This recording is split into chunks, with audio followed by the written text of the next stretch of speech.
And joining me now from Los Angeles is the aerospace engineer himself, Loay Elbasyouni. So great to have you on the program with us. So good to have you. How does a kid growing up in Gaza with a dream get to the United States and then work with NASA to make history on Mars? I mean, it was a long journey. I mean, it's an amazing feeling to be part of such a great team to make history. I've been, I've been working as an electrical engineer. Actually, that's like my specific profession. From early on, early on in my life, I wanted to really be an aeronautic engineer, but I kind of decided, and I actually had developed passion as a kid for electronics, and I decided to study electrical engineer. And I came to United States to go to college, and I studied electrical engineering, and I had to transition from one university to another, and I had to work a lot of different jobs, from pizza delivery all the way into until working in restaurants. And from there, I graduated, got my electrical engineering degree from University of Louisville. I got my bachelor and master degree, and from there I focused on working a lot in mostly in alternative energy. I worked a lot in electric cars companies that give me the experience to develop electric propulsion system. I mean, I developed worked on a lot of different electric propulsion system that eventually led me into working in an aerospace company that actually develop electric airplanes, and I utilize the same exact knowledge. And then from that, we won a project to work with JPL NASA to develop the rotor system for the helicopter, and I was the electrical power electronic lead for the project. That's really remarkable. And you talked about this amazing feeling. And as we were looking there at the simulation of the helicopter taking off, what was it like for you to know that a piece of equipment that you worked on is actually flying on another planet?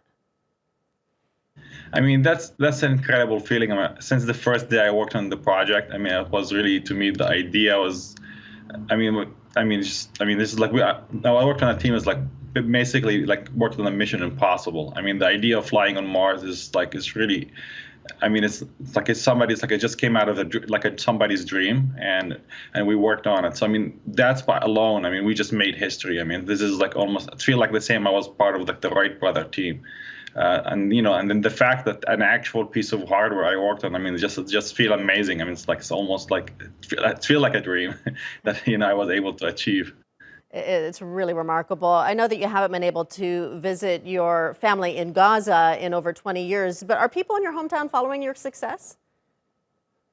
Yes, this is one of the biggest surprises. Is the news kind of leaked on the internet, and somebody posted a photo of me, part of the Mars helicopter team, and then all my cousin and saw that, and it's kind of just went viral from there. And they had a huge celebration. They had big celebration celebrating the landing, and my uncle hosted a big party of people came to congratulate me, and they had big banners on the street.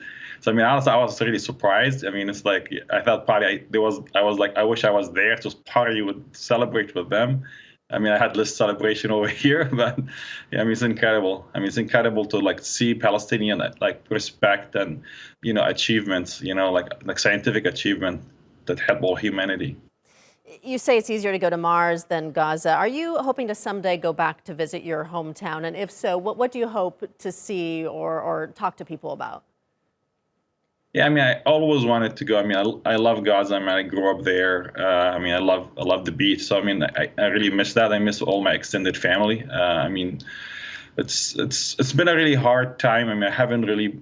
The last time I visited in the year 2000. So it's been literally it is near impossible if it's not impossible. I would have to risk a lot of things back in college to go there, including even my education, because it's extremely difficult to have access to get to get the visa at the time. And then after that, with the siege and the closure, it's kind of it made everything so difficult that I did not see my parents from 2000 until 2012, and my parents had to literally move out of Gaza and went through a lot of hurdles. Took them almost a year of time to be able to get out of Gaza. The last they lost like almost 2 visa. They were almost like about the second visa they applied to go to Germany expired, and then they went to Germany. I had to go meet them in Germany. I mean, so it's not easy.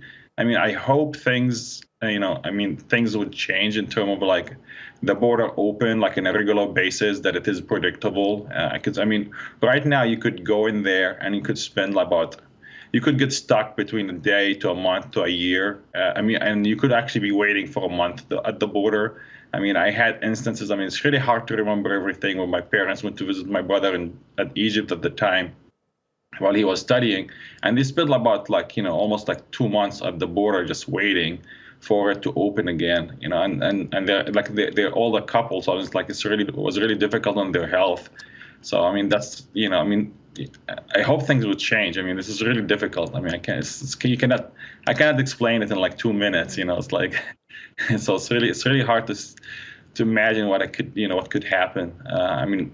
I miss like our groves. I miss our my family. I mean, I miss the beach. I miss just like to remember. I mean, I forgot the faces of my friend. And family. I mean, I don't even know how they look anymore. Oh, well, thank you so much for sharing your story with us. It's just such a wonderful story, and we hope you can get back to Gaza to see your family soon. Loay.